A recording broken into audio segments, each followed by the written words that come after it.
حضرت ابو بکر، بڑا میٹھا جملہ بولنے جا رہا ہوں، توجہ رہے، محبت رہے، محبت سے سماعت کرنا۔ حضرت ابو بکر جب آپ نے تجارت کے لیے یمن کا ارادہ کیا نا تو ابو بکر سفر پر نکلے۔ رستے میں جب ابو بکر تھک گئے تو آپ نے آرام فرمایا، نیند فرمائی۔ ابو بکر جب نیند کی آغوش میں چلے گئے تو ابو بکر کو خواب آتا ہے۔ خواب میں آپ دیکھتے ہیں کہ آسمان سے ایک نور آیا جو میری گودی میں آ کر گرا۔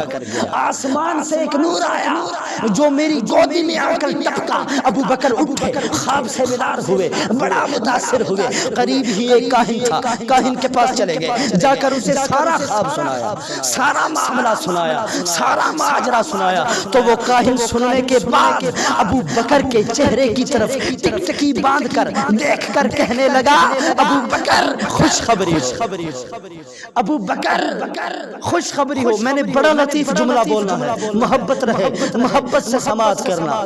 کہنے لگا ابو بکر خوشخبری ہو۔ ابو بکر نے کہا کس بات کی خوشخبری؟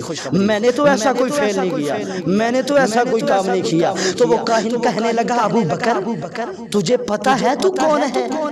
ابو بکر نے کہا مجھے تو نہیں پتا۔ تو وہ کاہن کہنے لگا، ابو بکر سن، تو وہ شخصیت ہے جو نبی آخر الزمان پر سب سے پہلے ایمان لے کر آنے والا ہے۔ ابو بکر تو وہ شخصیت ہے جو نبی آخر الزمان کا سب سے پہلا پہرےدار بننے والا ہے۔ یوں ہی ہوا، ابو بکر جب سفر سے واپس پلٹے، اٹھے، دوڑے، سیدھا مصطفیٰ کریم کے دروازے پر جا کر دستک دی۔ آقا باہر آئے، ابو بکر کو آقا نے سلام کیا، ابو بکر نے سلام کا جواب دیا۔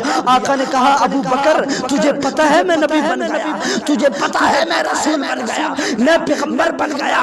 ابو بکر جبرائیل آئے تھے وحی لے کر، میں نبی بن گیا، میں رسول بن گیا، میں پیغمبر بن گیا۔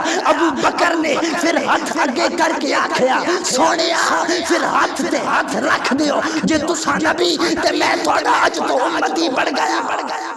وہ پہلا مددگار، پہلا صحابی، نبی نے جسے ہر قدم پر دعا دی، وہ افضل بشر بعد از انبیاء ہے، وہ جانے صداقت، وہ جانے وفا ہے۔ فرشتے اسی کی اداؤں پہ عاشق، اسی کی نمازوں دعاؤں پہ عاشق، نبیوں سے کم تر، اماموں سے اعلیٰ، محمد سے ہر دم وفا کرنے والا، بشر کی شرافت کا معیار ٹھہرا، صداقت کا اونچا وہ مینار ٹھہرا۔ وہ چلتا ہوا ایک باب حرم تھا، وہ سارے کا سارا تھا قرآن جیسا، خدا کے تھا ایک ایک فرمان جیسا، خدا اس پہ راضی، وہ راضی خدا پر، کہیں قدسی آمی اسی کی دعا پر، وہی ساری یسنین کا ہے مخاطب، اسی کے لیے ہے بڑے سب مراتب۔ جھکاتا تھا نظریں عمر اس کے آگے، کھڑے ہو کے شام و سحر اس کے آگے، وہ کتنا بڑا ہے خدا جانتا ہے، وہ کیسے بڑا ہے خدا جانتا ہے۔